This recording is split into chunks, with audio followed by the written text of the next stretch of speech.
Mr. Jonathan Orr.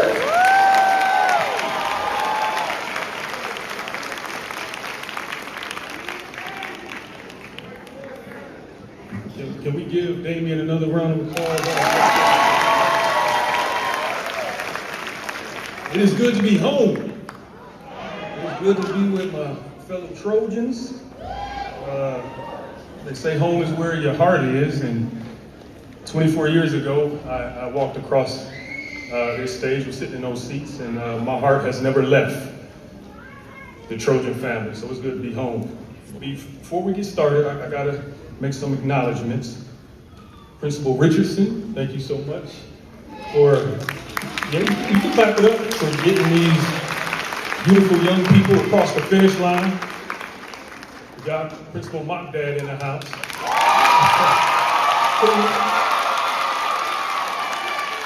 I don't know how you did it, man, during COVID and all of that. And for those of you who don't know, he was a principal for their first 3 years. And so thank you for all you've done. To the faculty and staff, thank you for choosing this career, for dedicating your professional career to training and educating and guiding our young people. I know it's not easy, but I bet moments like this make it well worth it. To the families and friends, to the moms and dads, grandmas, grandfathers, to the aunts, uncles, the brothers, the sisters, to the cousins, and yes, even the play cousins, Thank you for what you've done to get your young people to this point. I know that it was not easy. I understand that there was a lot of blood, sweat, tears, sacrifices, a lot of nights where you didn't know how you were going to make it through. You didn't know how your young people were going to make it through, but they're here.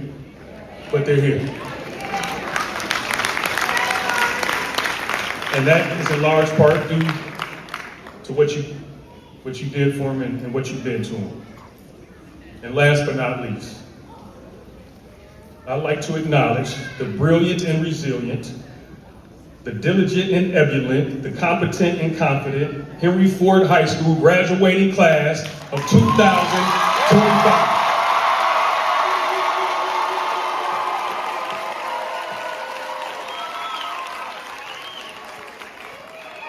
I think I speak for everybody here when I say we are so proud of you, so much so that we want to take the next 15 seconds and give you a standing ovation.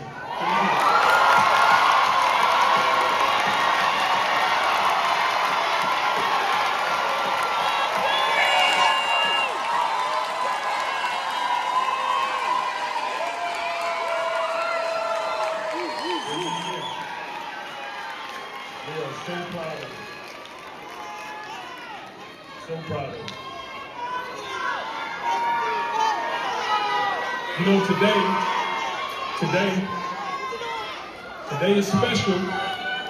Today is special because today signifies a huge milestone in your life. That's why today is special. Because today signifies a milestone. Everybody say milestone. Milestone. So I looked up the definition of milestone in preparation for today. There's two definitions that I think both apply to today. The first one is an action or an event marking a significant change or stage in development. And that's why we're here, because you are leveling up. You are entering a new stage of life. You are going from, for some of you, very little responsibility to a whole lot of responsibility. Very little accountability to a whole lot of accountability. You're going from childhood to adulthood, and that should be celebrated. But the second definition is what I really want to focus on for our time together. The second definition states, a stone set up beside a road to mark the distance from and to a particular place. See, I like that definition because it acknowledges the fact that yes, you have been on a journey for the past 17 or 18 years, and yes, you have arrived to this marker in a road, but it also exemplifies the fact that you are not done yet. It also exemplifies the fact that there is still work to be done, there is still growth and development to take place, and you still have another destination to make it to on this journey called life. Amen. So, as you embark on this new journey, I just want to leave you with a reminder today. And the reminder is to take your GPS with you. As you are traveling on this road from this day forward, take your GPS with you. Now, some of you, when I say GPS, you automatically thought of a global positioning system, the thing that we have on our phones, the maps, the Waze, the different apps. And although that's not what I'm referring to, the acronym that I'm referring to today will still help you navigate through life and get you to the place you want to get to. So what's the G? The G is goals. The G is goals. Goals are the first step in realizing your dreams. So many people walk around life today with no goals at all. So many people wake up every single morning with no goals. Goals don't guarantee success, but they make it extremely likely that you'll have success. A study showed that the most successful people in the world, one of the things they have in common is they consistently write down specific goals. Another study showed that people who set goals and write them down are 43% more likely to have success. 43%. See, the thing about goals, the reason why it's so important, because goals provide you with an increased level of persistence. You don't mind working hard when you have something you know you're working towards. Goals engage your mind, right? Once you have a goal, once you write that goal down, now you're thinking about strategy. You're thinking about a plan on how you can accomplish that goal. Goals are important. But I think the most important reason that goals are important is because goals provide something that so many people are missing today, and that's direction. Mm-hmm. So many people are missing direction today. When you wake up, when you have goals, you have something you're working towards. You have a vision. You have something you're shooting. You have something you're living your life for, as opposed to not, and you're just going through life. When you have goals, you're able to stay focused when otherwise you wouldn't. Young ladies, when you have goals, when that knucklehead comes up to you talking that weak game, you're able to see right through it. And you know what? Are you going to help me get to where I'm trying to get to? If not, bye, boy. Come on. Young men, when you have goals, when that young lady comes up to you and she's trying her best, but you have goals and you're able to say, you know what, young lady, are you going to help me get to where I'm trying to get to? If not, I believe somebody said bye, Felicia. Goals are important. So continue to set goals. The P simply stands for purpose. The definition of purpose is the reason for which someone or something exists, is created, or is done. Young people, I want you to know today that you have a purpose. That God put you on this earth at this time in this season for a reason. Do you hear me?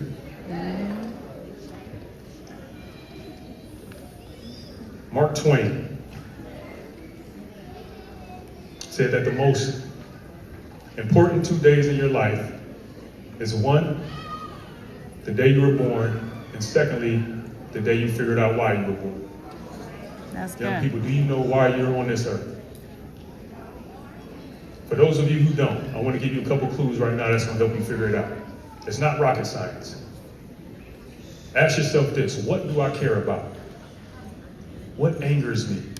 What moves me? What am I passionate about? What is in my heart? You don't choose your passion. You have that passion for a reason. See, there's a problem that each and every one of you is on this earth to solve. That's good. And the first step is asking yourself, what do I care about? What am I passionate about? The second one is to ask yourself, what has God given me? What are my gifts and talents, my abilities? What do I do? What do I enjoy doing? All of those are clues to help you figure out what it is you're supposed to be doing on this earth. Rick Warren, the author, he said, the easiest way to discover the purpose of an invention is to ask the creator. Similarly, the same is true for discovering your life's purpose. Ask the creator, why am I on this earth? So that's purpose. And finally, we get to the last one, the S. The S is strength. I wish I could stand here today, beautiful young people, and tell you that life is going to be easy. I wish I could tell you that it will be filled with only success and bright days and easy times. You will have those. But you'll also have failures. You'll have dark nights, hard times. And it's during these times that you need to remember you have strength. So where does this strength come from? Sometimes you have to draw strength from the past. When you understand, I've been through difficult things before, I can make it through again. Every difficult situation you've been through before has built resilience. And you can draw on that resilience as you move forward. And not only your experiences, but the experiences of your family members, our ancestors. Our people has been through so much. And that DNA that our ancestors had, that your grandmother, great-grandfather had, great-great-grandfather, great-great-grandmother, that's in you. Tap into that resilience. Another place you can draw strength from is from your community. One of the biggest mistakes I made is thinking I had to do life alone for so many years. I used to think that asking for help was a sign of weakness, that it meant I was weak. Asking for help just means you're human. Don't go at life alone. When you need help, ask for it. Reach out. In the last place, I want you to think about drawing strength from. And the most powerful place is to draw your strength from God. Amen. I stand here today, and I can't lie, I've been blessed. During the introduction, he read some of the things I've been able to do and some of the cool things and experiences I've had. But it's like Charles Dickens' A Tale of Two Cities. I've had some best of times and I've had some worst of times. I've had nights where I cried myself to sleep, woke up, continued crying.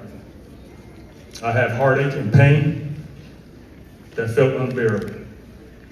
I've had challenges with my physical health and my mental health.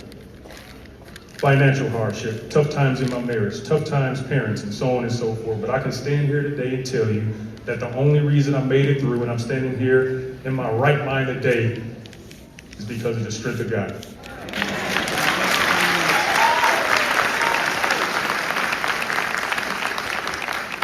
See, when God created trees, he spoke to the soil. When God created fish, he spoke to the water. When God created us, humans, he spoke to himself. When you take a fish out of water, that fish will die. When you take a tree out of the soil, that tree will die. When we are disconnected from God, we're going to die emotionally, spiritually, physically, mentally. Young people, make sure whatever you do, you stay connected to God. Amen. And in closing, I want you to know that it is possible. Some of you have hopes and dreams. Some of you are trying to figure things out. How am I going to get school paid for, so on and so forth? Which direction? How is this going to work out? I want you to know it's possible. Say, it is possible. It's possible. I'm reminded of a story called the story of Roger Bannister. Roger Bannister, he said that he was going to run a mile in less than 4 minutes. The crazy thing about it is nobody had ever ran a mile in less than 4 minutes in the history of humankind. He said, I don't care what you say, I'm going to do it. I don't care that it's never been done. The doctors said it was impossible. They used to tell Roger, please don't try to do that. Whatever you do, please don't try to run a mile in less than 4 minutes. Your heart will explode. The scientists, the experts said, it is not possible, Roger. Get that thought out of your head. He said, I don't care. I'm going to run a mile in less than 4 minutes. In 1952, he went to the Olympics. He said, this is it. I'm going to finally run this mile in less than 4 minutes. The weather was horrible. I think he had an injury. Needless to say, he did not run a mile in less than 4 minutes. He didn't even get a medal. So everybody laughing at him. Hi, Roger. Ha. Told you, you're not going to run no mile in less than 4 minutes. Sit down somewhere. You think he quit? He said, I'm going to do it. 2 years later, in 1954, May of 1954, in Oxford, England, he stepped on the track. He said, today is the day. He gave it everything he had. He finally crossed the finish line with everything he had. It was quiet in the stadium, just like it is now. Everybody was waiting for the announcer to say the time. A few seconds later, over the loudspeaker, new world record, Roger Bannister, 3 minutes, 59.4 seconds. You mean to tell me that the thing that the doctors, that the experts said was impossible, the thing that had never been done before, Roger dared that he could do it? He did. Look at your neighbor and say, that's not the best part. That's not the best part. Say a month later. A month later. A month later, Roger Bannister's record was broken. 4 years later, 20 more people have ran the mile in less than 4 minutes. What's the point? The point is that it's bigger than you. You see, you have to know it's possible. You have to go after your dreams because you give other people permission to dream. When your little brothers and sisters and cousins see you walking across the stage today, they'll know that they can do it. When you go on and get that college degree, start that business, they'll know that they can do it. So it's bigger than you.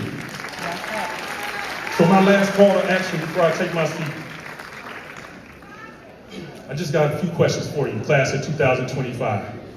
If you believe it's possible, you will just respond by saying, it is possible. Class of 2025, is it possible for you to get a college degree?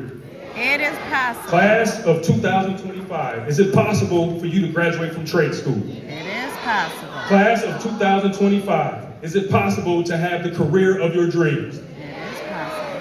Class of 2025, is it possible to become great husbands and fathers? Is it possible to become great wives and mothers? It is possible. And lastly, class of 2025, is it possible to change the world? It is possible. I believe it. I believe in you. I love you. Congratulations. And I'll see you on the top.